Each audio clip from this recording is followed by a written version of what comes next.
From the creator that brought you Naked Gun and Airplane, David Zucker. It's Zucker. But I always call you David Zucker. Zucker. But you can call me anything. It's fine. And Dave Rubin sit down in an intense interview. So you did have a guy by the name of O.J. Simpson who was in these things. I don't really want to talk about it. OJ, the whole OJ thing. If you don't mind, I'll just tell you this. You guys decide to do this crazy farce comedy. How does that happen? We just wanted to make a career out of being the class of clowns. We evolved a very specific style that we would not acknowledge jokes. My biggest direction that I gave to actors the most was let the lines do the work. So to get to Naked Gun, so Airplane crushes it. I have the numbers here. $3.5 million budget. It made over $170 million. So at that point, you guys are feeling great. And that's what I say. All my flops are classics. I never had a flop. I don't hear from my manager. I don't hear from my agent. Then I wake up to read that Naked Gun 4 is being done with Seth MacFarlane, has taken over the franchise. So that you never got to know, you just never heard back from Never heard back. I don't think the studios get humor anymore. Right. They don't know what good or bad is.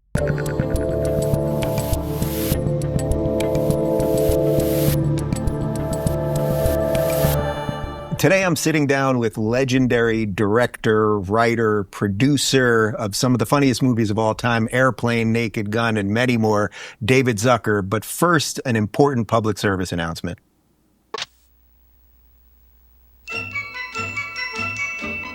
Whether we know it or not, chemicals play an important and ever-increasing role in our daily lives. One of the most widely used and oldest chemical compounds is zinc oxide.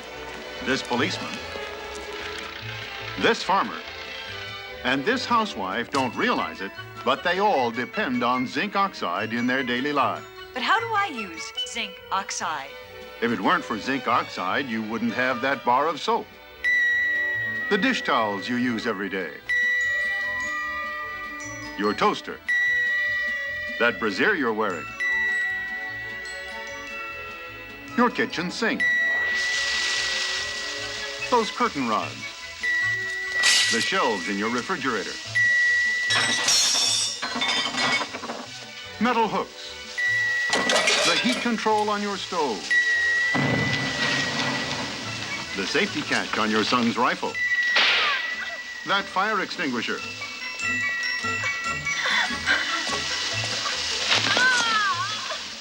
the emergency brake on your car,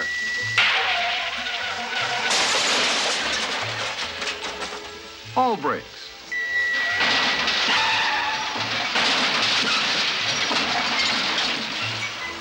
That blanket. How about sand? Yes, sand. Oh my God! Your husband's pacemaker. Your artificial limbs. Yes, zinc oxide at work in our daily lives. Watch for Science Series number 7, Rebuilding Your Home. And now to a very special episode of the Rubin Report. We're going to bludgeon you with your life history right now, David. This is going to be a lot for you. Are you ready? Yes, ready? Mr. Ralph Edwards. Yeah. We're going to take... There's an old reference. Nobody knows what I was talking about. There's literally zero chance. Yeah, no Zero. chance. Yeah. They just think you made up a name, right? Yeah, but the average age of your audience is deceased, though, right? We have a very old good. audience. So Then they'll be... then I'm fine, yeah. It's Remember great the to Mickey see Mouse you, man. Club? Yeah. Look, first off, let me tell you, I normally do interviews with, prime ministers and presidents and all of these people, and I don't need any paper. I have never had this much paper in front of me for an interview. And what a contrast. I mean, I don't know anything. Well, we're going to see about that. Okay, yeah. So that clip, which I have shown to everyone in my life 4 billion times, zinc oxide, from your first movie, Kentucky Fried Movie. Like, first, let's just, before we get into your history and all the movies and everything else, like, what is it like for you to watch old clips? Because people we've had dinner many times and I drill you with the references. Well, and Is it just at some point you want to just start strangling people? No, I mean, the good stuff. I mean, that was a good bit. But what I want to do is re-edit everything. I want to recut the whole movie and cut out a lot of jokes that I don't think were done well or still funny. And in that movie, I mean, the whole movie was a giant edit, basically, because you're just jumping from scene to scene. Yeah, to scene we're to just scene. and it was no plot. And did people think you were completely insane? We're talking about Kentucky Fried Movie, obviously. Did people think you guys were nuts? Like, what is this? It's not a movie. It's more of like just changing channels of crazy. I don't know what people thought. I mean, we got some really bad reviews. I mean, there was some good reviews, but like Rex Reed said, someone named John Landis directed this piece of garbage, and worked out for John Landis. It did. He had a good career. It was like his career was done at the time because he had just done a movie called Schlock, which he did with $60,000 of family money, and he was writing James Bond extra dialogue for Cubby Broccoli over at Fox. But he was the only director we knew because I saw him on Johnny Carson. And so I called him up. That's how we got That's John actually true. You were like, that's the one guy I can think of. Well, we didn't know anybody. So I called him. I said, and the first thing he said, how did you get this number? I said, well, the distributor was listed on the movie poster, and he started quacking. I said, I finally calmed him down. I said, I don't want anything from you. I just want to invite you to see our show. And we were doing our Kentucky Fried Theater show. Right. Called My Nose, which was on Pico. We did it on Pico Boulevard. It was a live show for yeah, and we called it that because so our weekly LA Times calendar listing would say My Nose runs continuously. So that passed for humor at that time. Yeah. So before we do all the movies and all the clips and all of this, if I get out of this thing without a paper cut, it's going to be a miracle. You're from Milwaukee, normal kid, normal brother. You guys decide to do this crazy farce comedy. How does that happen? Yeah, well, actually, we weren't even the funniest characters in our class. I mean, there were 10 guys who were really, really funny. It's just that they found jobs when they graduated, and we just wanted to make a career out of being the class clowns. So, and we did it. We started out just really small. We had a little theater in the back of a bookstore in Madison, right off the campus, and we did a show called Vegetables. And that was a big hit. And then we did another show that same year called The Entire History of the Whole World, which was a year before Mel Brooks did his. Yeah, I'm sure. Are you saying Mel Brooks maybe visited Milwaukee? No, nobody ever visited Milwaukee. But no, he didn't. Sometimes things are just, we did another bit on stage that Woody Allen did in one of his movies, but nobody copies anybody except for, Naked Gun 4. Oh, we will get to that. We'll get to that. We will get to that. I'll be good. Because you are not involved. I'm going to give a little teaser now. Just tease it. You are not involved in the rebooted Naked Gun that is coming out. There's a great story behind that. We'll get to that in a little bit. We're going to make them wait. So you guys do Kentucky Fried Movie. Did it do well box office wise? Yeah, it only cost $600,000 to make. So, and that's our catering budget now. And it opens and it makes back its entire budget in the first weekend. And the head of it wasn't a studio, it was United Artists Theater Circuit, a exhibitor chain up in San Francisco. And this very scary Egyptian guy named Salah Hassanin ran it. And he was just, he backed our attorney into a corner once and about the deal and everything. And then suddenly he calls us up on Sunday night and he said, "Oh, boys, it's wonderful." So everything was great. Yeah. Yeah. So then from that, Airplane comes. Well, we had actually written Airplane before we did Kentucky Fried Movie. We couldn't sell it. We even called Robert Stack's agent saying, I read that. Because the one guy in Airplane that we needed, the part of Rex Kramer, had to be Robert Stack. So we called his agent and we said, we're from Milwaukee and we did this movie and we want Robert Stack to play the lead. And he said, "Is this a go picture?" And we said, "What's a go picture?" And he said, come back when you have the money. So, you know, and we did, you know, years later. And he was still hard to get. Yeah. And I think in the book, it talks about how his wife basically. His wife loved it. And, you know, Peter Graves' wife loved it. Peter Graves did not like the script. Yeah. He threw it across the room, said, this is the worst piece of trash I've ever read. Was the hardest part trying to get these guys who were serious actors? Yes. And obviously, we'll talk about Leslie in a minute, but like that these guys, Robert Stack, there was a reason you wanted him because he plays it so straight and so hardcore in everything he does. But to try to even get them to mentally be like, oh, this is going to be funny, but you're not really supposed to be funny. Right. I don't know if they didn't get the script. Other actors read it who turned it down and thought this is just a collection of puns. You know, it's just, and it was, but in this context, you know, with the serious actors, it somehow worked. How did you come up with that idea that you could just do joke after joke after joke, but still within a story that was going to make sense? Because that wasn't what Kentucky Fried Movie was, obviously. No, the pace came from our show, and we were on stage. We weren't really actors. We weren't comics, but we could play it straight, and we never wanted to be on stage when they weren't laughing. We hated silence. So it just, that kind of equated to 3 jokes a minute. Well, I've got a lot of clips here, and now we're going to start bludgeoning you. You ready? And it was impossible to pick these. Dave, our deal was that you wouldn't show clips. Yeah, but I read and egged on the deal. What are you going to do? Other people have said that about you. All right, let's go to the cockpit scene in Airplane. Ever been in a cockpit before? No, sir, I've never been up in a plane before. You ever seen a grown man naked? Do you want me to check the weather, Clarence? No, why don't you take care of it? Joey, do you ever hang around the gymnasium? We better get back now, Joey. No, Joey can stay here for a while if you'd like. Could I? Okay, if you don't get in the way. Flight 209er to Denver Radio. Climbing to cruise at 42,000. We'll report again over Lincoln. Over and out. Wait a minute. I know you. You're Kareem Abdul-Jabbar. You play basketball for the Los Angeles Lakers. I'm sorry, son, but you must have me confused with someone else. My name is Roger Murdoch. I'm the co-pilot. You are Kareem. I've seen you play. My dad's got season tickets. I think you should go back to your seat now, Joey. Right, Clarence? Oh, he's not bothering anyone. Let him stay here. All right, but just remember, my name is Roger Murdoch. I'm an airline pilot.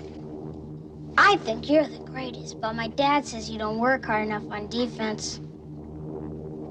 And he says that lots of times you don't even run down court. And that you don't really try, except during the playoffs. The hell I don't. Listen, kid. I've been hearing that crap ever since I was at UCLA. I'm out there busting my buns every night. Tell your old man to drag Walton and Lanier up and down the court for 48 minutes.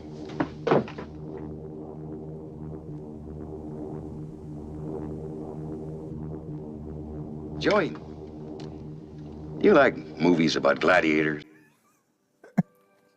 Have you ever been to a Turkish prison? I mean, there's just so much there. So first up, the juxtaposition of Peter Graves, this very serious guy. You guys somehow bring in Kareem. Like, where in the world did that even all come from? It all came, we just wanted to take the piss out of any, normal, airplane disaster movie. And the image of airline pilots in movies is these, pristine white guys who are just, totally squeaky clean.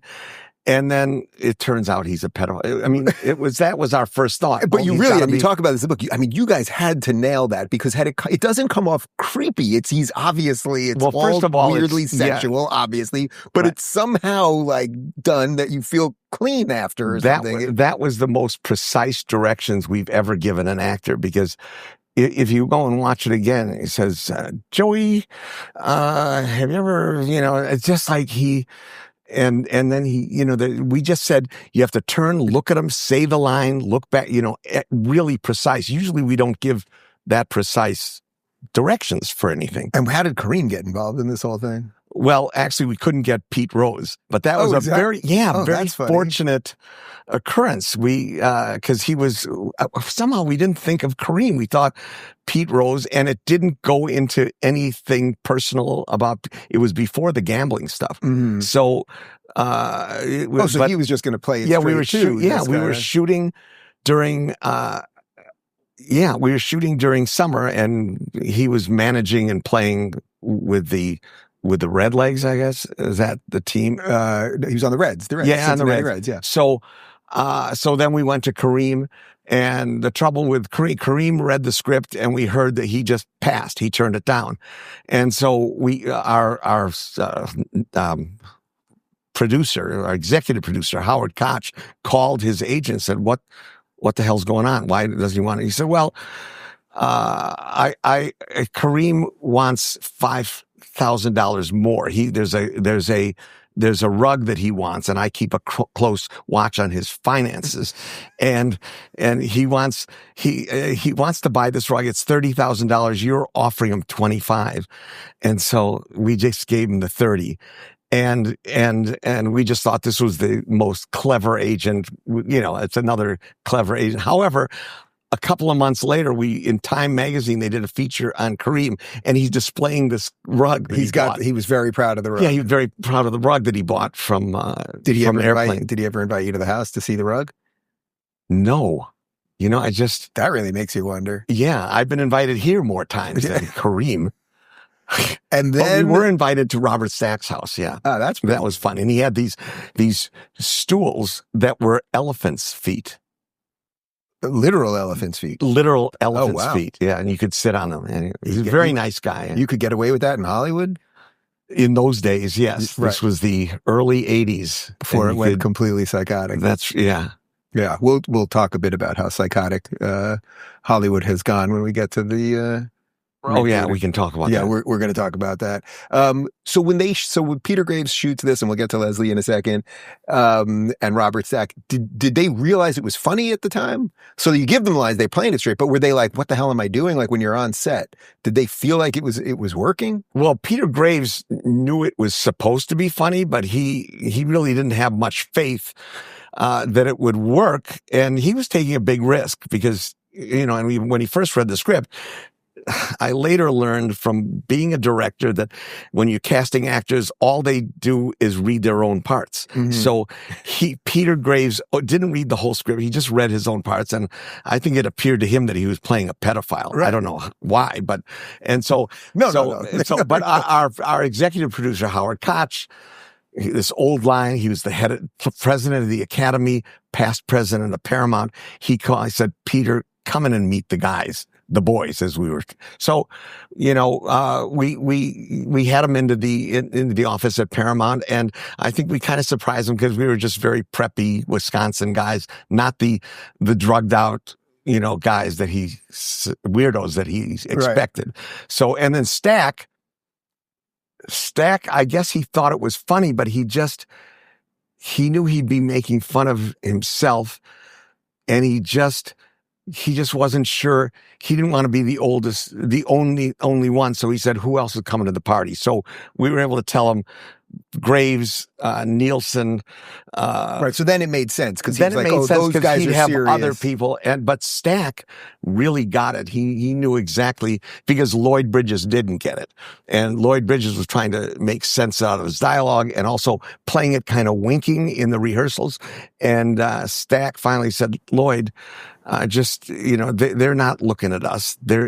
Spears are hitting the wall. Watermelons are crashing in behind us. Just keep talking. Just keep talking, Lloyd. Yeah, I just think it's so interesting because if you go to a comedy set now, it's all these comics on set and all these people that are at least purported to be funny, where you had all these like kind of serious people on set and you're making the most ludicrous thing ever. So just like the tone of the sets had to be just so wildly different. Well, it's a complete departure, the whole thing. And that's why the actors very rightly were a little bit nervous about it. Yeah. And,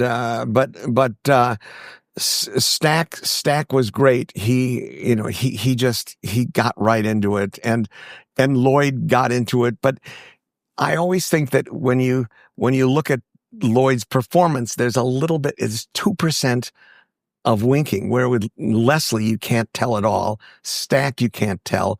Graves is, completely straight. And then, but Lloyd was great. And just because, his lines were great and he was good. So, in Hot Shots, he was playing the president Yeah. with Jim Abrams, and it was terrific. Right. And that basically, although you didn't do Hot Shots yourself, your brother did, but No, Jim Abrams did. Jim Abrams did, sorry. And Pat Proft. Right, who you worked with. Pat Proft has worked on everything, even since Kentucky Fried Theater. And they really killed it with Bridges basically predicting Joe Biden, the president's brain is completely gone. It was unbelievable. Yeah. Let's let Lloyd Bridges show it himself. Good idea. Sure is quiet out there. Yeah, too quiet. Looks like I picked the wrong week to quit sniffing glue.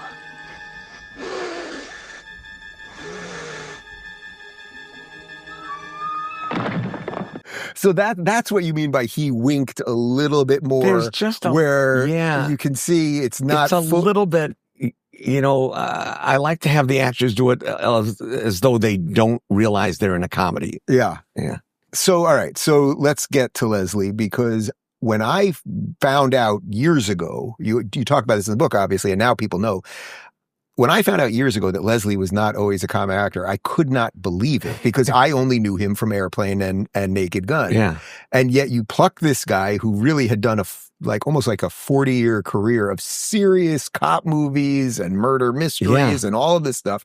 Had he literally done anything with humor in it at all that you know of before that? Not that we knew of. However, when we met him in our interview, he said, well, I did a MASH. And we, oh God, we'll pretend we didn't hear that.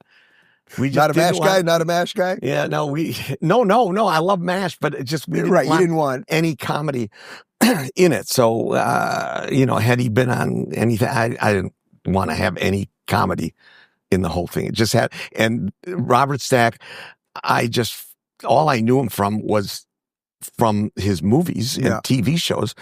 And I just figured he was as humorless a human as he was in the movies. But, he comes out of the set. He's fun. He's joking. He's, kept telling stories about being directed by Spielberg in 1942, it was called. Oh, in the movie 1942. Definitely was not the year 1942. No. He was in the movie 1942, and he thought that would be a big... that hadn't been released yet. Right. Well, here is Leslie. There's a million Leslie lines, but this is the book is the line, and everyone knows this line, and I've done it on the show a million times, and I tweet it once a week and everything else. Here's Leslie. Okay. Can you fly this plane and land it? Surely you can't be serious. I am serious. And don't call me Shirley. I mean... That became a famous line, I guess. But were you shocked that was the line that, really, of all of the lines, that's the one that probably is more quoted than anything else over and over 40 plus years later? It became emblematic of the whole movie, I guess. But, Jerry and Jim and I don't even remember who thought of it. We don't remember which individual joke was thought of by whom. So is that general for all the jokes? Or all the jokes and all the movies we did together, we never considered that, personal credit was important. And so that's how our collaboration works best. Yeah. Is when we do no personal ownership. So when you now see Leslie just crushing it in this thing, were you already like, oh, this is a guy we've got to build some other stuff around? No, we didn't. Our first thought when we did Police Squad was Robert Stack. We actually thought Robert Stack. Wait, so what year did Police Squad come out? 82. 80. So this is that's about 3 years after Airplane? No, 5 years? 2 years after Airplane. Okay. So, but Stack was busy doing Unsolved Mysteries or something. So we went to Leslie, and Leslie was game. And it really turned out to be the best choice. He was, things were always corrected for us by, I don't know whom, but we've had that kind of luck. But it wasn't always luck, because it was luck that Pete Rose couldn't do it. Right, but Police Squad, which now people can watch on YouTube, it only had 6 episodes? 6 episodes, and it only aired for 4 in its original run because they couldn't cancel it fast enough. And the critics were for people that don't realize, and we'll play a little B-roll of it. Yeah. Police Squad basically is the sitcom that Do you like? I know you don't love the word sitcom. What would you call it? Do you like? It was a sitcom. Yeah, it was a sitcom. Right? I know you don't love. Well, you don't like sort of like canned laughter sitcom stuff. But in those days, you couldn't do anything without canned laughter. I think MASH may have been without. I can't remember. No, I think MASH did have it. Probably did. Yeah, but we were doing a comedy without canned laughter, and we had a meeting with Tony Thermopoulos, the head of ABC, and we actually felt bad for him because he was right. It needed a laugh track to be successful, but we couldn't admit that it was funny. Right. But it was wickedly funny. And you did all of these crazy things. Like I remember seeing Police Squad after I had seen Naked Gun. So I'm going back and watching. Right. And just even the way you guys would do things with the cameras where they'd be walking through the office and the camera would see the other side of the wall, like showing people you're on a set. And you didn't acknowledge, obviously they don't acknowledge it or anything. Like all of these, it wasn't just the jokes. There were things that you were doing in terms of how you filmed it also that were... We evolved a very specific style that we would not acknowledge jokes. The characters would be non-comedians. My biggest direction that I gave to actors the most was let the lines do the work. You know, when I first met with Priscilla Presley in the first table read of Naked Gun, she was very nervous. She said, I don't know how to be funny. And I said, you don't have to be funny. And I just kind of blurted out, let the lines do the work. And she understood it. And I'm telling you, I did not need to direct her at all. She really had it naturally, just to play that character. So to get to Naked Gun, so Airplane crushes it. I have the numbers here. I mean, the numbers are insane. You guys had a $3.5 million budget. It made over $170 million. So at that point, you guys are feeling great. Like suddenly, like everyone loved the freaking movie. It made a ton of money. You're like in Hollywood now, basically. Paramount was not expecting this. It was a routine programmer for the studio. And because of that, it was such a surprise. They couldn't hide the money fast enough.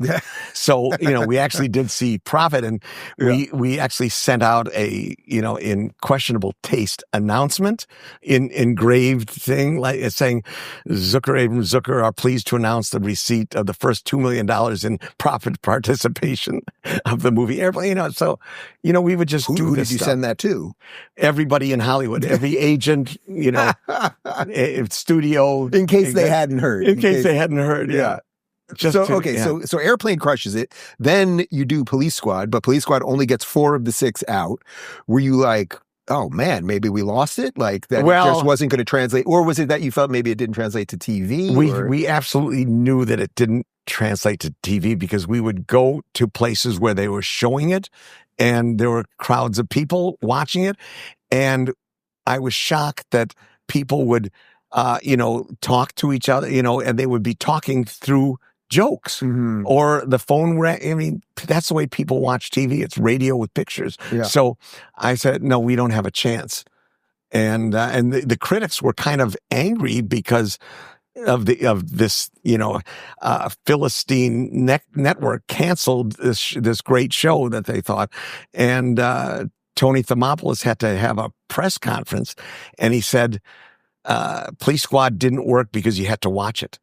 So and he wasn't wrong. But you know how much Naked Gun has affected my entire life. I mean, when I watch it back, it's like it's all the pieces. All the pieces are there that then you were able to put the Lego set and we used some of the best, our favorite jokes from Police Squad. Yeah, did you feel like you were stealing from yourself? No, we just thought nobody saw these because the show failed. It flopped. It was canceled, so we could use those jokes, and we did in the first Naked Gun. We used all my favorite jokes. Okay, so before we get to Naked Gun, which literally changed my life, and I saw it when I was in 7th grade in the theater, and then I was like, I could not believe that anything could possibly be that funny. You do a couple other things in the meantime. You do Top Secret, which was still similar in style, right? And it also didn't do that well, right? We thought Top Secret would be a huge hit. We were thinking, who's not going to see this? This is the greatest thing ever, and it contains some of the cleverest, funniest jokes we've ever done. But what we learned later was that it was kind of our fault. We neglected to give Val Kilmer a character. So, and we learned later that it's easier in television. You can do a half hour and get away with crazy stuff in it. But in a movie where people have to sit for, actually 3 half hours usually, the first half hour you have to establish a character with a problem. And then the second act, he works on solving the problem. In the third act, he solves the problem. And we did it completely right in Airplane because Arthur Haley wrote, we did it, an adaptation of Zero Hour, 1957, black and white noir movie. All right, so Top Secret doesn't crush it. Now, but it's like now it's a classic, and that's what I say. All my flops are classics. Right. I never had a flop. Yeah. Well, they somehow become something unto themselves. Yeah, like BASEketball is another one. Yeah. Wait, we'll get to it. But did BASEketball not do well originally? Did not do well. Is that right? Because that's a great movie too. So, all right. So hold on. So then, so now Top Secret doesn't do that well. This is on the heels of Police Squad not doing that well. So now the studios basically hand you something. Was that weird for you to be like, oh, I'm going to do something that we didn't have all the entire genesis we didn't of? know. We were so lost. We had a friend of ours pitched that we wanted to do another movie because we thought, well, we're good at movies, so we should pitch something. So a friend of ours came in and gave us an idea, and I don't think we even understood it. I mean, we were so lost. We went into Disney to pitch it to Eisner and Katzenberg, and we do this whole pitch, and Eisner looks at Katzenberg and said, "They're kidding, right?" It was the most embarrassing thing ever. So, and then wait, which script was that? It was called Bachelor of the Month. Oh, so this is something that was never even made. Okay, never made. Oh, no, cool. it was so this horrible. is what gets you to Ruthless People. Yeah. Yeah. And so we go out into the parking lot and we fell on the pavement laughing. That was like the end of Top Secret. And so we didn't know what to do. So Katzenberg called, said, I've got the script by Dale Launer called Ruthless People. Wasn't a spoof. It's a farce. And it would star, comic actors like Bette Midler and Danny DeVito. Not just like them, you actually got them. We went through some other, we actually flew to New York and met with Madonna.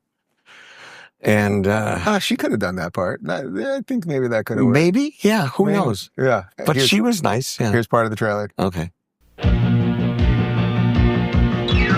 Meet Mr. Stone. He wanted to kill Mrs. Stone. My only regret, Carol, is that the plan isn't more violent. Until something wonderful happened. Mr. Stone, we have kidnapped your wife. Imagine someone demanding money from me to keep Barbara alive. Idiots! Now he's doing everything inhumanly possible so she'll never come back. Don't you consider throwing a body off a cliff in the dead of night violent? Nah, she'll be unconscious. He's going to pay. He's going to pay. Fat chance. I'm going to drop the price to $10,000. I'm being marked down? That woman ain't coming back. Ruthless People. When I look at that, it's like that to me is sort of like the beginning of the 80s making 500 movies that were all basically good comedies with good actors. Yeah, and it was a nice experience. And Bette and Danny were great, and they were funny. I mean, we could actually turn the camera on them and they would be funny. Yeah. New experience. But did it feel weird to you in that you didn't write it and that you were just handed it? We wrote on a lot of it. Maybe a quarter of it. We didn't write it ourselves, but we took Dale through a rewrite. I think we added the whole videotape plot that with Bill Pullman played a guy, and the reason why he looks like that with his hair colored like that is because he came into the reading looking like that because he was growing out he had dyed his hair for something and he was halfway through. Anyways, he looked funny, so we said keep it that way. Okay, so now you get through Ruthless people. Does this get us to Naked Gun? Or is Yes. Did anything else happen in your life? I don't know. Maybe you had a kid, or I don't know. Now you're making some money. I was you're feeling still good far about away things. from being married. Okay, so you're single. Yeah. You've had some hits, some things that weren't quite No, hits. the Ruthless people was a hit. And then Ruthless people was a hit. So then we thought, but then even though Ruthless people was a hit, our deal didn't throw any money off. We didn't get any profit participation. So then we decided, why don't we direct? By this time, we didn't want to carry 3 guys around on every movie. So we decided we'll go off on our own. And so I wanted to do Naked Gun. And so the 4 of us wrote it: Jerry, Jim, me, and Pat Proft. Yeah. And I directed it. So, and that's how Naked Gun happened. Did the studios think you were nuts that you were going back to a show that had 6 episodes and only 4 even aired? Like, why were they like, okay, let's do this? It was the easiest pitch we ever had. Frank Mancuso had taken over at Paramount, and boy, I mean, Eisner and Katzenberg were great. And then Frank Mancuso takes over. He's great. I had nothing but great executives in those days. Yeah. And we just pitched it to him. We want to do Police Squad as a movie. And he said, sure, do it. God, that's great. And Leslie was on board immediately. Leslie was on board immediately. And So, yes, I saw it probably opening weekend. It was probably summer of '89. Does that sound about right to you? Let's really test the limits. Here, we're going to test the limits. When did Naked Gun summer of '88. It was summer. Okay. Yeah. So was it summer of '88? Is that right? Yeah, that sounds right to me. Yeah. So I'm 12 years old. I see this thing, sold out theater. I've told you this a million times. I will never forget. I was sitting in an aisle seat and there was a huge fat man sitting in front of me. And during the scene when when Drebin is in Ludwig's office and he pulls down, he's catching all the stuff and the piano's playing. Yeah. And then eventually the concrete dildo, everyone was laughing so hard. The fat man fell out of his chair and rolled down the aisle. I remember thinking nothing could possibly be funnier than this. Like, it fully changed my life. It worked. I can see you feeling very awkward as I'm saying that, because you're like, what could have your life have been? Yeah, without Naked Gun. I mean, it was. They were all fun. I would do it for nothing. I just, I mean, I need to pay my mortgage, but let's make you watch a scene from Naked Gun. Why don't we do? Let's go to the end of Naked Gun first. I mean, the whole baseball scene, there's so much of it, but let's go. Yeah. Ladies and gentlemen, on behalf of the California Angels and the city of Los Angeles, on the occasion of Her Majesty's royal visit, please welcome internationally renowned opera star Enrico Palazzo. So, ladies and gentlemen, let us honor America, as Mr. Palazzo will now sing our national anthem.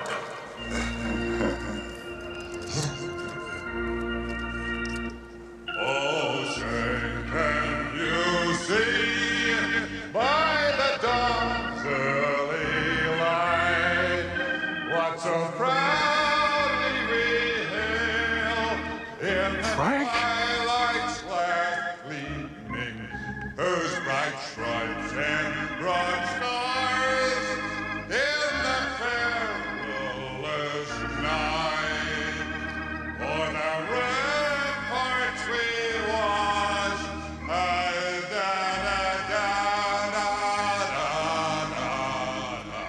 And the rockets reclaim, but of bombs in the air, they prove to the night that we still had our way.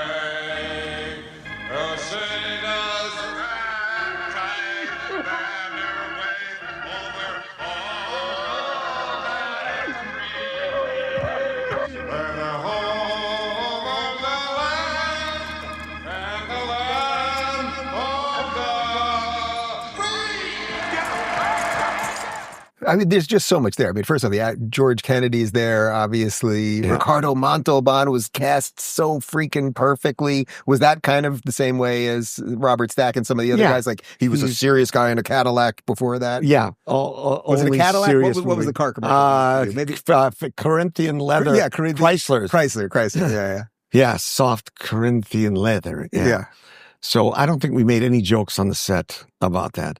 There was not, but there was not a joke that made it to the movie. There was a joke that he didn't want to do. He said, Leslie says, he's recuperating. And the name of the hospital was Our Lady of the Never Had the Pickle. And so that became Our Lady of the Worthless Miracle because Ricardo thought funny. He's a devout Catholic. And so and so he wanted to change it, so we did. Yeah, there's also a great, which maybe we'll add it, maybe we'll do it as the cold close of the show, but there's a great cut scene from the movie where when Leslie goes to visit O.J. Simpson, who we'll talk about in a moment, Nordberg in the hospital, but it gets cut out of the original movie where he rushes to the nurse and he tells her, call in, there's a murder or something, call in, there's an attempted murder, call in a 405, and he can't remember the number that he's telling him. Oh, yeah. And they go through like this laundry list of things, and are you saying there's a regicide? A queen has been killed? Like, it was just that in the that we did? That wasn't in the movie. I think it was in the extra. No, that's material. what I'm saying. Like, you had great stuff that didn't even make it into the movie. Well, I mean, it didn't get a laugh. That's why it's not in the movie. But so it's funny. Yeah, I guess cold it's funny. close with Good it. thing they saved that stuff. Yeah. Okay, so all right, so Leslie's back in. I mean, just the opening scene, of course, the opening scene, which takes place in Lebanon, which is probably more politically incorrect now, maybe than it was even back then. Just all brilliant. And you did this on what was the budget? Like $14.5 million. Crazy. And how much did Naked Gun make? That also made 80 million, 82 million, something like that. Yeah. So just like. You did, and then it makes as much foreign internationally as it did. So that was a huge profit for Paramount. So you did have a guy by the name of O.J. Simpson who was in these things. He played Nordberg. He played Frank Drebin's partner. This is a few years before he got famous for other reasons. But first, why did you choose, before we show a clip, why did you choose O.J.? And you had this thing with athletes, and you've done this with Shaq and other movies. Well, aside from that, I don't really want to talk about it. OJ, the whole OJ thing. Okay. If you don't mind, I mean, I'll just tell you this. The last time I saw him was at the wrap party for the last Naked Gun. I said goodbye, shook hands. I sold him my knife collection, and that was the last that I saw. I never saw him again. Okay, you were scaring me, Zucker. Zucker. Yes. Yeah, that was the last time you saw him, the knife collection. Yeah. So, anyways, your question was, why did we cast him? Yeah. It's, we needed a celebrity. I think sports stars are very economical. You don't pay them an arm and a leg, and it's great. And whereas we actually did in Airplane, we said, you're not the character, you're a sports star. Right. We didn't do that with OJ. We just, because we had done that joke. That's the other thing. I don't want to do the same joke over again. So, but he wasn't bad. He actually improved with each movie. I mean, actually his acting was a lot like his murdering. He got away with it, but no one believed him. So here's his opening scene in Naked Gun. Yeah. That was good. That was good. That was good.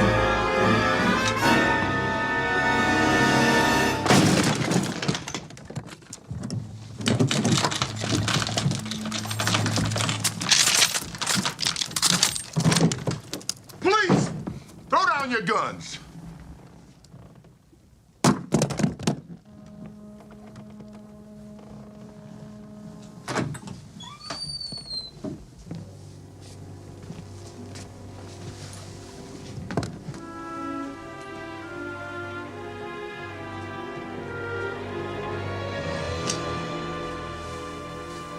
Kill him.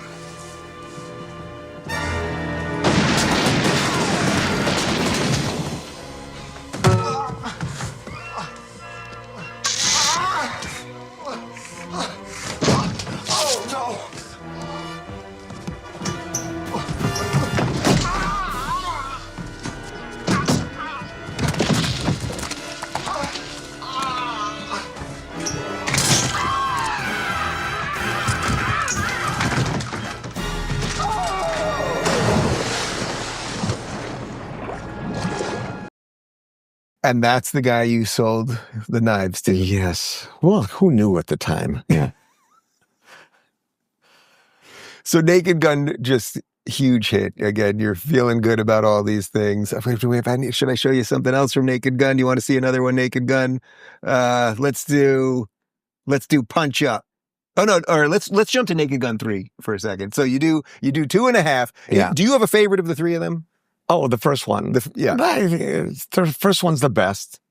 And then the second one. I did not direct the third one, but it still has, one of the best endings we've ever done, the Oscars. I thought. Yeah, so let's throw that. And you do make a cameo in the third one. I do. I actually get to play a scene with Leslie Nielsen. Yeah, you are. Wait, did you have snot on your shoe? Are you the one who had snot on your shoe, or you're just the cameraman? No, I was the guy with the camera. Yeah. The teleprompter man. Right. Yeah. Oh, right. You're pointing to that. Yeah. Okay, so let's jump for a second to Naked Gun 33 1/3, and we'll go to the. This is just like you guys did everything at once in the end at the Academy Awards. Now 6'2". Kind of look like Phil Donahue. Yeah. That's the guy! Get it! Ladies and gentlemen, please welcome internationally renowned actress and singing star, Pia Zadora. You're walking along the street, or you're at a party. There he is! Or else you're alone and then... Excuse me. Is that snot on your shoe? Snot? Where? Oh, busted! You gotta be here someplace. I'll stay here, you check the wings. This could be the start of something big. There's no... Oh, no. Not him again. Please, God. And who knows what's written in that magic book? And when a lover you discover at the gate, my friend, invite him in without a second look. You're watching the sun come up, or count your money.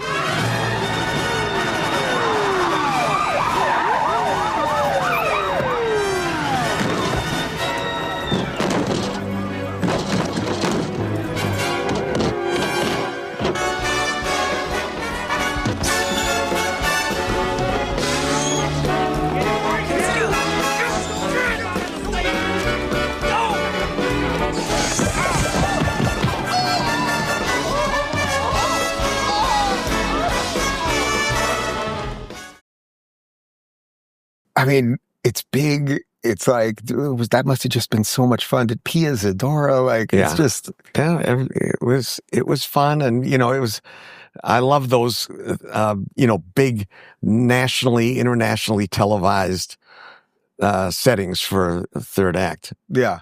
The ending always has to feel big, right? That's the baseball game. Well, when we start out writing, the first thing we say is, what's the relationship of the boy and the girl? And in this case, Leslie and Priscilla. So that's different in each one.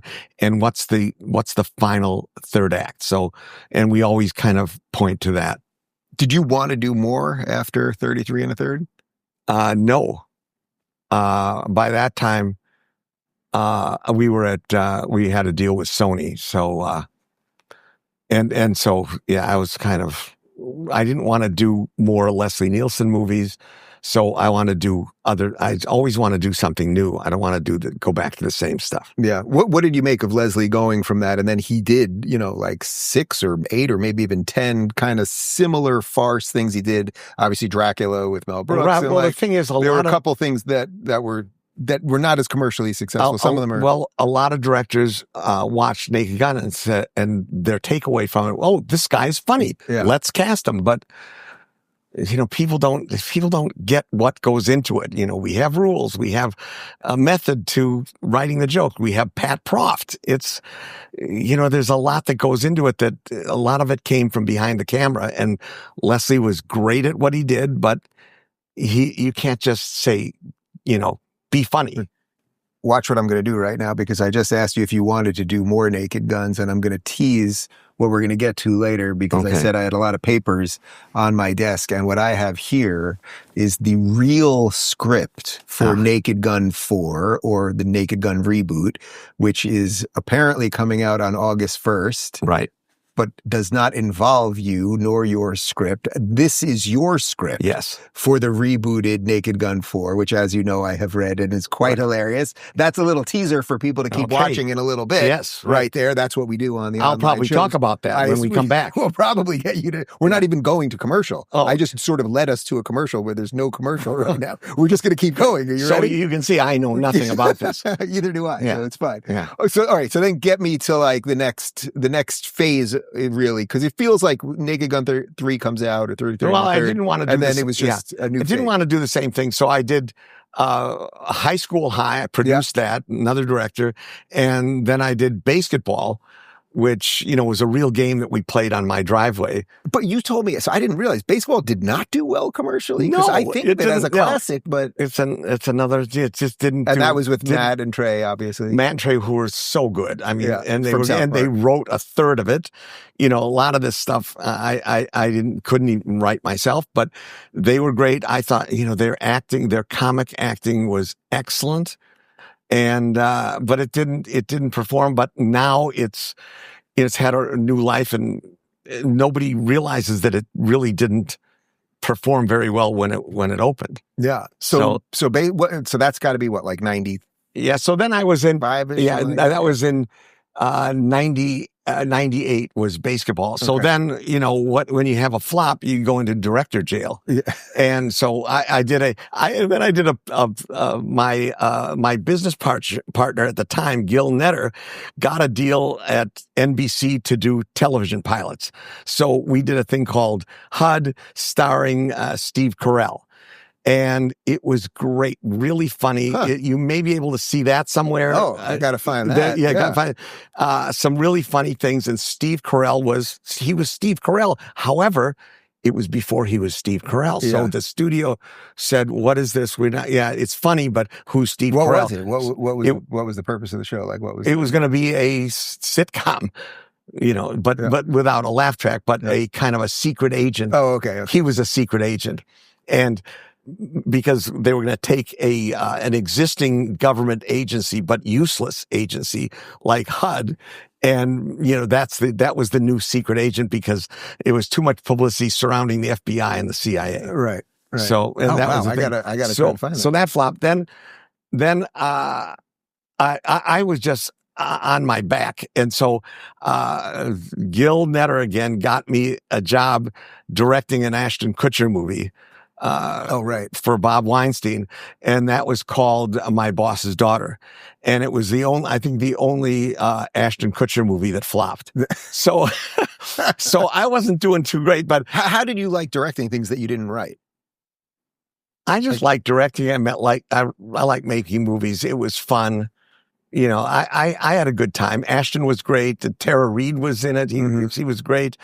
And, we had Michael Madsen from Quentin the Tarantino movies. Yeah. Everybody told me, "Oh my, he's going to eat you alive. He's a big problem," and everything. But he came on into the first table read, and I just somehow I naturally just started insulting him and saying, "You call this acting?" And he cracked up. We got along great. And so anyways, that movie was so bad, it was unreleasable. So that's not going to become a cult classic. We will not put a clip of it right now. So then the Wayans did the first two Scary movies. Yeah. They did a great job. Studio made a lot of money on them. But for the third one, I think they couldn't make a deal with Bob Weinstein at Dimension. Something so they went and did a movie for Joe Roth at some Joe Roth company, whatever it was, and Bob called me, and he said my boss's daughter. He said, "Zucker, you're a better director than your material." So he actually thought I was good at directing. So he wanted me to do a Scary movie, the next Scary movie. Yeah. And he said, "We want to do it on Signs. We want to do a spoof on Signs and The Ring." Yep. And so I kind of nodded because I didn't know, I don't really go to see movies unless 5 people tell me you have to go see it. I don't like horror movies. Yeah. Anyways, so, and I said, "Is there a script?" there was a script, but it was written by the guys who did the Date movie and all this other stuff. Right, because at that time there were a couple of those type of movies that were just total spoofs. It wouldn't work. They didn't know what they were doing. And so I said, I can get Pat Proft, and my producer, Bob Weiss, recruited Craig Mazin. And that was our writing team. And boy, those guys were terrific. And Scary 3 broke all records, and it was a huge hit. So I was back out of director's jail. And it had nothing to do with the original team that did the first two, because the first two were pretty great. And you mentioned to me last night that you really liked the Wayans. I love the Wayans. I think they're funny, but they do R-rated movies. They're funny, and it's a completely different style. Yeah. They never try to do our style. I would never try to do their style. And so it's the same thing with Mike Myers. You know, he did a spoof called Austin Powers. Yeah. And not what I would have done at all, but it was good. I mean, and it's not an accident that it was successful. He did spoof in his way. He didn't. So anyways, those guys are fine. Yeah. So we do the Scary Movie 3, and then we did 4. And you brought Leslie back in 4, right? We put Leslie in 3 and 4. Was he in 3 and 4? As the president. Yeah. And he was great. Also like a slight precursor to Biden, you know, bumbling. Right. It was great. How did that feel to bring him back and work with him again? Oh, great. No, it was, Leslie is like driving a really fancy souped up car. Same thing with Charlie Sheen. Great. Yeah. He just knows what to do. I don't have to direct too much. And it just, I always loved working with Leslie, and Anna Faris was great too. And the cast of the Scary Movies. She was really Regina Hall. Yeah, Regina Hall was they were a great team, and it was different. And it was just like a wacky, and they were acting funny. They weren't, Robert Stack, but, it worked.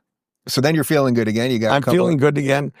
And then, after that, but then I wrote a movie called, then I wanted to go back and do Naked Gun. I thought, why not reboot Naked Gun? So this is like early 2000s, right? Early 2000s. Yeah. Well, I did one movie in between called American Carol, which is, it was about politics. We were actually making fun of the left. And I wrote it with one of my best friends from high school, Louis Friedman, who's to the left of Castro. And we love making movies together. He's the funniest person I know outside of Pat Proft, probably. But he was a lefty who could take a joke? No, absolutely. We can laugh. No, we can laugh. He writes for Robert De Niro and, all these people. And he's really, really funny. So I have to concede, I have not seen it. I saw the trailer. But it makes fun of Michael Moore. Yeah, and Zach Levy's in it, right? Zach Levy's in it. Yeah, a bunch of Kelsey Grammer's in it. John Voight. All right. It's got a pretty neat cast. Anyway, but that was a buzzsaw. It's like, the left, as you know, they don't have a sense of humor about themselves, and Republicans don't go to see movies. So I was fucked. That's the end of that. So that's now you think I'm still in director jail. Yeah. Yeah. So anyway, so you're just in and out, basically. Yeah. Hit, no hit. It was in and out. Yeah. Just as I'm doing great, I sabotaged my own career. But then Pat Proft and I and Mike McManus got a hold of this old film noir movie called Detour. And we said, this is a great start to a movie. It didn't have an ending, and it didn't have a character. We used about 10 film noir movies and put together that script, which is called The Star of Malta. The Unmade at the Unmade Star of Malta, which I have also read and is hilarious. Right. And it's sitting here. So this is a 50s style film noir. Yeah. So that was a hard thing to get made. So then we said, why don't we reboot Naked Gun? I may be getting the chronology wrong. The reboot to Naked Gun script could have been first, but I'm elderly. Unless you're fact checking yourself. Right. Yeah. Okay. Everything's wrong. And I actually didn't direct Naked Gun. No. I've got So we thought, but we didn't want to do the old cop, the Leslie 60-year-old in a cop station in L.A. I've done that. I didn't want to do the third one even. Right. So what we did is, but the sense of humor is the same. If we can do our spoof, our good jokes, why not have, it's the son of Leslie Nielsen, as you probably read in it. Yeah. He's a security guard somewhere, and then he gets mixed up in with the CIA, and he does a Mission Impossible mission. Right. So it becomes more of a Mission Impossible spoof in a sense. Born Identity than a and cop. Bond. Yeah. And that worked. And that is this. Yeah. And should we even say the name now, or we'll keep the name secret because because it's not Naked Gun anymore? Are we shifting to that portion of the conversation? Well, we called it. The first thing we said, we called it Naked Gun 4. Nordberg did it. Yeah, that was our title. and then we changed it to Naked Impossible, and we brought that script into Paramount. Right. And this is around 2018, I think. And the head of production, John Gonda, read it. And we heard through other people that he was laughing so hard all through the script that either his wife or girlfriend at the time came in and said, "What the hell's going on? What are you reading?" It was hilarious. I mean, I read it on the plane. I told you, the woman next to me was like, "What in the world are you reading right now?" From page one, I was hysterically laughing. And the story is great. Everything I've learned has gone into this. Anyway, so then we had a meeting at Paramount with Gonda and the woman was the president of Paramount, and things were going okay, although this woman was a little frightened because we had some very mild joke about the girl had a breast reduction to fit into the Kevlar vest. It's like, not the funniest joke in there, but she said, "I don't know if you can do that." Oh, God. There's a midget joke in there. Anyway, time passes. I don't hear from my manager. I don't hear from my agent. And then I wake up to read that Naked Gun 4 is being done with Seth MacFarlane, has taken over the franchise.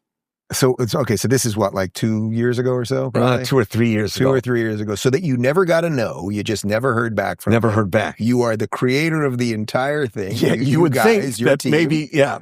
You had the script. By all accounts, they liked the script. I'm telling you, this is a fucking funny script. That was my one F-bomb for you're not a big F-bomb guy in comedy. No, I don't, I want to be judicious about my use. That was my one. And I don't like to have my kids say it either. So yeah. I've trained them. You dropped one earlier, I think. Yeah. So I can just for emphasis. To really illustrate the point. So then you find out that they're going to do it. So Warner Brothers is going to do it. No, Paramount. Paramount is going to do it. Sorry. Paramount is going to do it. I really was going to blow your mind just then. Warner Brothers is going to do it, actually. That's new news. Really. Paramount is going to do it. And was it immediately announced who was going to do it? No, it was Seth MacFarlane. Yeah. So, okay. So Seth you find MacFarlane had come in, and he was going to hire a director and young writers. Everything was, young as opposed to old guys. Yeah. Except that, in my story, we're not doing a 60-year-old actor. We're refreshing it with a young actor. It would have been Andy Samberg, some young comic guy. So what do you think has happened here? And am I going to actually bludgeon you and make you watch part of that trailer? What do you think? I don't want to see it again. I didn't want to see it the first time because, there's certain things that you can't unsee once you see them. And that's why I never saw this thing that occurred on the internet years ago. It was called 2 Girls, 1 Cup. And I heard about it, but I didn't want to see it because you can't unsee that stuff. Should we show him that too? Oh, God, you really hate me. To your credit, I completely glossed over it, but you also did not do Airplane 2. That's right. For virtually the same reason you're talking about now. Well, yeah, which was many years ago, and that was coming off the heels of a massive moneymaker. But in defense of the Paramount executives then, again, it was Eisner and Katzenberg, and they came to us. Please, will you do Airplane 2? You can really maximize your profit by doing a sequel. So, but we didn't want to do another Airplane movie. But then the three of us came up with, wait a minute, there is a way we could do this. And it's very much like our plan for Naked Gun 4. And that was to Bob and Julie fly down the plane, and he takes her home to meet his family, and it's The Godfather. Right. And it would have been that would have been brilliant. Yeah, the poster would have been the marionette with a twisted plane. And because then it's a whole other thing. It's a whole other thing. Then we're doing The Godfather. So did you pitch that to them, or they had already pitch it to Eisner? That's a great idea. Interestingly enough, they loved it, but they said they better go to Francis to see if it was okay. And Coppola said no, he didn't want us to do it because he wanted to do Godfather 3. Now, looking back on it, everyone would have been better off had we done, Airplane to The Godfather. Right. And eventually they did make a Godfather spoof, which was with Jay Moore. And it was, right. But that flopped. It wasn't a good, by that time it was too old. Anyway, so Airplane 2 opened, and predictably, they didn't know what they were doing. Yeah. They didn't know the rules. They didn't know nothing. So it opened, as these things do, and then quickly dropped off once people went and saw that it was, mediocrely funny. So now getting us back to where we're at the moment. Yeah. So this freaking trailer comes out like a month ago for the new one. Yeah. You're not involved. I watch it. I'm not going to bludgeon you with it. I kind of want to, but I'm not going to do it to you. I'm just not going to do it to you. It's terrible. So they get, all right. So Liam Neeson, which I think they just chose because it sounds like Leslie Nielsen. And there's a similar serious. Well, they're going back to the old model. And, so I've given a lot of interviews about this. Yeah. And the headlines are, Naked Gun director says he would never have cast Liam Neeson. Now, this is really nothing against Liam.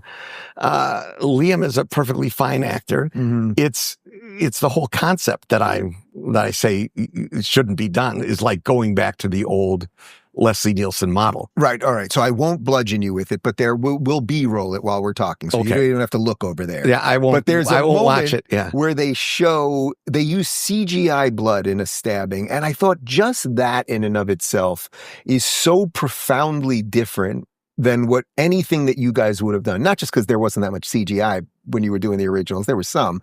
But just like the seriousness of it or something is just lost. Right. And I mean, we also... we never made Frank Drebin, Leslie Nielsen, into a clown. And even in the trailer, I mean, he's wearing these boxers that are silly. It's just, this is why I don't want to see it again. Yeah. All right. So then I will not do it to you. But you can show it to your audience. I don't care about your audience. I care about my audience. Yeah, I know. I decided not. No, I've made an executive decision now. We're not going to show. You're not even going to bludgeon your audience. I will not. No. We're not going to. All right. So all right. You've got Malta here, which to me seems to be like the passion project that you never got to do, and then you have. And again, is the name... We changed the name to Counterintelligence, spelled with one L and a J. Yeah. Okay, so that's what this is right here. But this is the real Naked Gun. That's the one I think that you read. Yes. Yeah. How many people have read this? So we've given it to some agents, production company. It's like, I don't think the studios get humor anymore. Right. They don't know what good or bad is.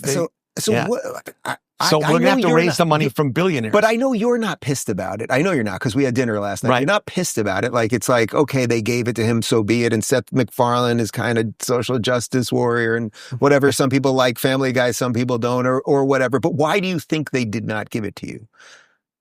I think because Seth MacFarlane is... You are thought of as a scary conservative these days or something. You did something with PragerU. And I did that movie, American Carol, but still, I don't think it's that. I mean, I may be wrong. Maybe they are saying that, but I think it's more because Seth MacFarlane has, between Family Guy and Ted and some of the other stuff, he has bigger grosses than I did. But that's probably adjusted for, $20. Sure. And he's Seth MacFarlane. It's like, when you say Seth MacFarlane, you can hear the chorus. And so I think when he came in, they figure, it's that like that line in Fiddler on the Roof, when you're rich, they think you really know. Yeah. And, they went with, it's like The Godfather. It's the smart move. It was the smart move. Tessio. Right, exactly. Yeah. But it didn't make sense. Then Tessio, of course, paid the price. Yeah, exactly. Yeah. I don't know if that was a direct death threat, right, that you made right there, but it could be first I hear of it. So I want to make this freaking movie. I don't know how to love do it. to. I Yeah. want to make this movie. Like, I'll give you some money, but I don't have that kind of cash. Yeah. Like, I mean, I can move some things around, but it's Move some things around. And, well, here, the lower hanging fruit is Star of Malta. Yeah. But And, wait. yeah. Before we get this, so what do you think's going to happen? So, okay, so they're going to put this movie out. It's coming out on August 1st. As you know, I disappear for a month on August 1st, which in this case is probably a good idea. Yeah, well, do my off the grid thing. But what do you think I'll tell you what's going to happen. I did not see one person that watched the trailer. I think it's going to open fine. Yeah. Because people want to see Naked Gun. And I don't think the word gets out, and Paramount certainly isn't advertising the fact that they excluded the original creators. And Paramount would say, well, these guys are too old anyways. They're best in a nursing home. Yeah. And so, but I'm still, as you know, I'm still some years away from that. No. Yeah. We were at dinner last night. Yeah, we had dinner. I ate. I had when a I drink. was wiping your mouth. A minimum of kept drooling. Saying, I'm fine. I'm fine. Right. Yeah. But they're not gonna tell people that it's, and nobody will know until opening weekend. So okay, so if it doesn't go that, look, if it ends up being a hit for one reason or another, if it's great and funny, then I'll obviously I was wrong. And we'll delete this episode. And we'll delete It'll be the first deleted episode. You cannot see this. It's like... This will be like our episode 5 of Police Squad. That's right. No one will ever see this. Gone completely. But I'm still in print saying it's going to be bad. Right. It's like, right. I actually didn't say that, but yeah. Okay. But if it's a hit and it ends up being fun. Right. Okay, fine. It is. You still want to make it. I still could make this. This is still good. It's a completely different thing. We got to make this movie. Yeah. I don't know who I'm going to call, but I'm going to call somebody. I think the budget is, I think I mentioned it's probably around 25 to 30. Right. So, I always figured we get the money for Star Malta first. So, but I could be wrong. Right. And this you can do on a smaller budget. In 6 weeks and shoot it all in LA. And there's two production companies that are really behind it now. So we may in fact get this made. And if this gets made, then I think the counterintelligence will get made. And then the story will be, this would have been Naked Gun, because it's obviously a father-son story. So the beauty of all of this for a guy that likes the story with the jokes, not just the jokes, is that if Naked Gun from Seth MacFarlane fails, that it's like, I had it all along. I had it all, yeah. Motherfuckers. I did it twice. I'm not as angry as you are. I'm pissed. Yeah, I know you're pissed. I think it's funny. And I enjoy your, Yeah, it takes a lot to get me pissed. People don't see me pissed, but I'm pissed. This is the real deal. You're the creator. You're the writer. It's your baby. It's your... Right, and it's hard to get, Seth MacFarlane, I mean, he refused to meet with me. I don't care about Seth MacFarlane. But he also called me. He called me, yeah, and we had this 15-minute conversation where he just told me how much he worships the Naked Gun, Top Secret, Airplane, everything. But yet, what am I? Yet it's just like, and so I kind of said gently, but that, Seth, I had a script, and he said it was the first he heard of it, but first he heard of it, and last you heard of him. Yeah, last I heard of him, but. Anyway, they wanted me to put my name on it as executive producer, offered me, a bunch of money.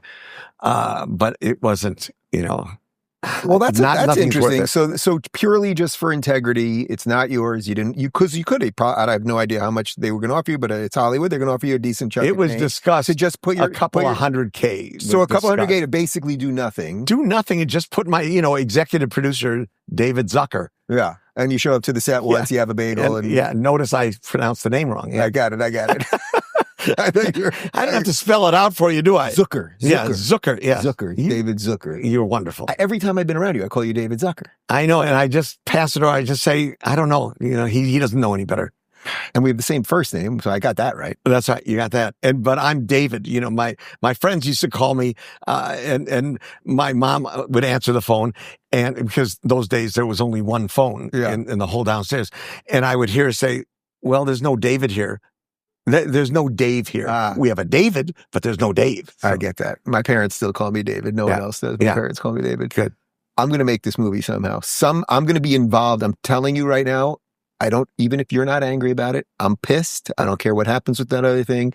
I think we could crowdfund this thing. I think the internet, especially if the other one fails, the internet is going to say, David Zucker. This would have, I should have done, this should have been Naked Gun. I had the script for Naked. It would have rebooted the franchise. We could have made 3 of these with this kid being a like secret Leslie agent. Nielsen. Yeah, right. Yeah. That famous smell. Yeah. But what I am doing is doing the course, so because, it was inspired by these people are doing it and they don't know the rules. So I'm doing it. It's called Mastercrash. So let's throw to a bit of Mastercrash, because maybe if Seth MacFarlane is watching today and he's got a little time to edit, maybe he can fix some of this stuff. Hi, it's like, I don't think I can do this.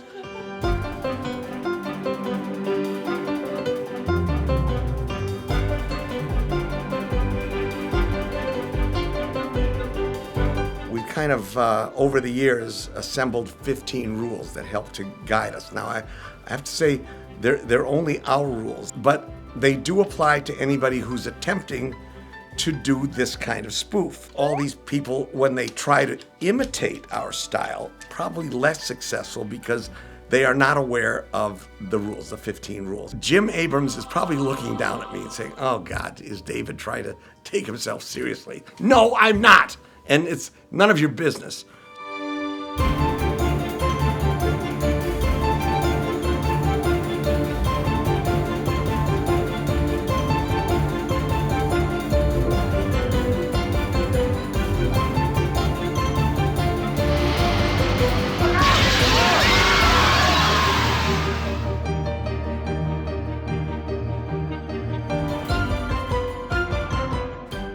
So even that, in some sense, is a spoof of Masterclass. Yeah. Like you're making a spoof of the thing you're spoofing while you're spoofing it. Right. Pretty spoofy. I can't help it. Yeah.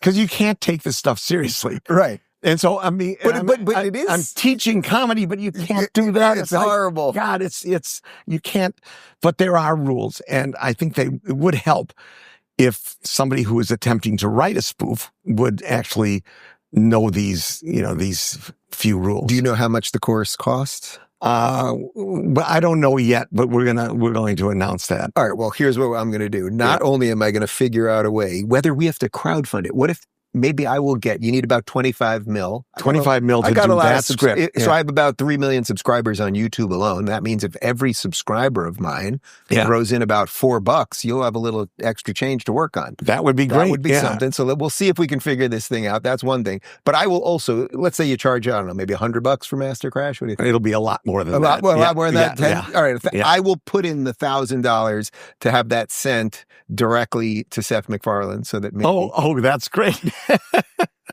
That's what you should do. Yeah, send it to all. Yeah. Can't you'd have a box set of that just sent to his door. Sincerely, David Zucker. I'm not that vindictive, really. I'm not either, but I'm vindictive for you. I know. I've never felt this before. Yeah. I just think I always win in the end. What else, Zucker? Anything else? Did we do it all? I think we did it all. This was great. Yeah.